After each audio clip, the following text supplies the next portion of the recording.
miqueta difícil, estem celebrant una gran festa.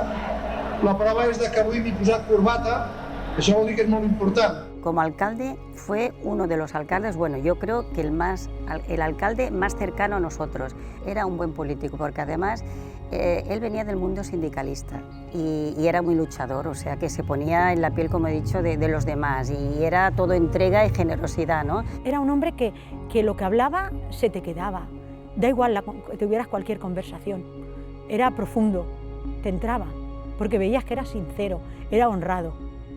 Él era bueno para todo el mundo, no mirava el color que tenies ni el color que votaves. El Ricard era una persona afable, al Ricard li agradava sortir al carrer i que la gent li digués coses, que el cridés Pérez, mira que te digo esto, Pérez, espérate un momento, que així ens anava, i ell anava amb el Ricard i era anar parant i la gent anar-li dient coses i ell anar contestant-les. Els polítics, que a vegades tenim molt mala premsa, si no som capaços de ser sensibles a les problemàtiques que hi ha a les nostres ciutats, no tindríem que ser capaços de poder-vos mirar a la cara.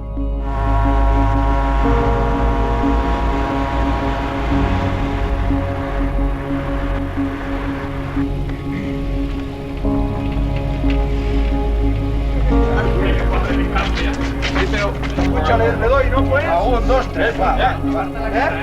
Venga ya. Ya estamos. Bien.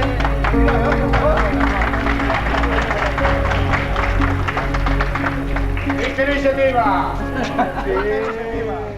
Mejoró en calidad de vida, claro, por supuesto. La calidad de vida que en ese momento el alcalde hizo en esa infraestructura, pues la gente lo acogió muy bien. No había nada. Es que mucha gente carecía hasta de agua potable porque tenía su propio pozo y carecía de agua potable.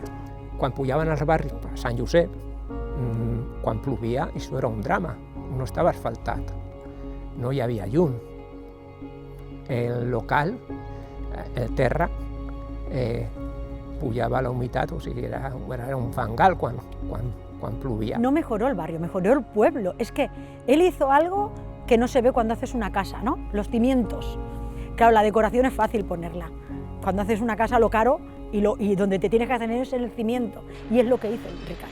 Él hizo eso en este pueblo, hacer los cimientos de una casa, los muros para que subiera la casa. La pena es que no siguió más para hacer la casa entera, porque este pueblo hubiera sido muy diferente de lo que es. A Sant Vicent dels Horts ja no només fem coses a nivell urbanístic, que les hem continuat fent, que les pròximes eleccions ja serà més fàcil que no les fem, perquè cada dia més el poble ja està urbanitzat, el poble ja està asfaltat, el poble ja té llum, el poble ja té claveram, cosa que fa 6 anys no tenia.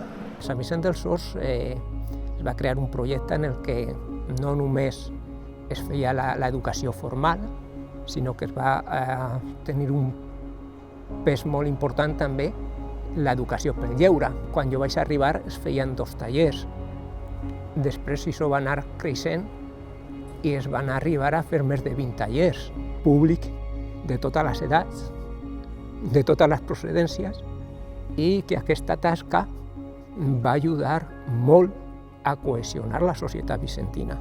Era un moment que hi havia molta manca de tot això, perquè no hi havia festes. Les festes majors sempre s'havia fet, però hi havia poca cosa, perquè tot el moviment associatiu estava començant. Se'ls ha d'ajudar en tot, des de lo primer al final, perquè hem d'aconseguir que la cultura i que les festes es descentralitzin a Sant Vicenç.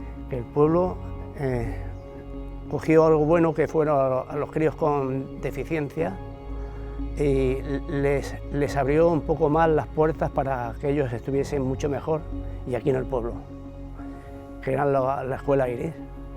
Él donó los terrenos de la Escuela Iris, del taller, y lo que hoy es, bueno, hoy no es residencia, pero que será residencia, ¿no? Todo eso lo donó él, y en eso lo caracterizó como persona, como humilde y como un buen alcalde para el pueblo.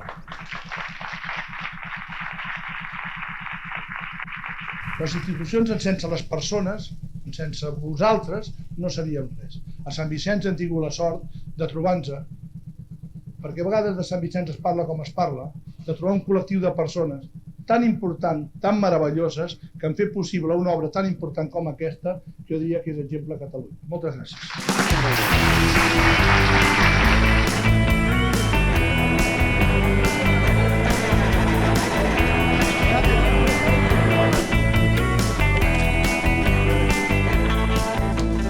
Fui a su despacho porque tenía un tema pendiente y bueno, él era una persona que era muy entregada, trabajaba muchísimo y supongo que lo pillé en un momento que él estaba pues bueno con otros temas y me se queda así mirando y dice, ¿qué vienes? ¿A tocarme los cojones? Claro, me dejó clavar, ¿no? Porque yo pensé, no, este hombre... Y se enfadaba muy pronto, però antes se desenfadava. Era una cosa increïble. El Ricard tenia caràcter, això ho sap tothom, i com s'enfadava, no? Que era molt que allò, perquè això, perquè l'altre... Sobretot perquè ell volia que les coses es fessin comptant amb la gent.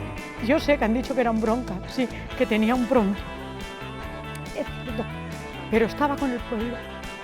Me dolió el daño que le hizo. Me dolió mucho.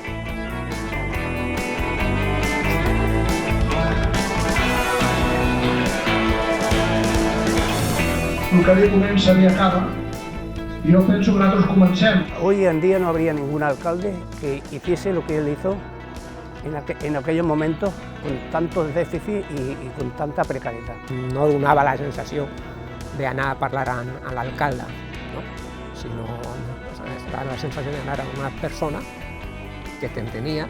Era generoso, era honrado, era humilde, era como una yueca, o sea que ibas y le explicabas y era como quería todos sus pollitos meterlos bajo su regazo, ¿no? Dejó tantas cosas hechas en este pueblo que si la gente fuera capaz de cerrar los ojos y no mirar color político, se daría cuenta de lo que hizo ese señor hacia nuestro pueblo.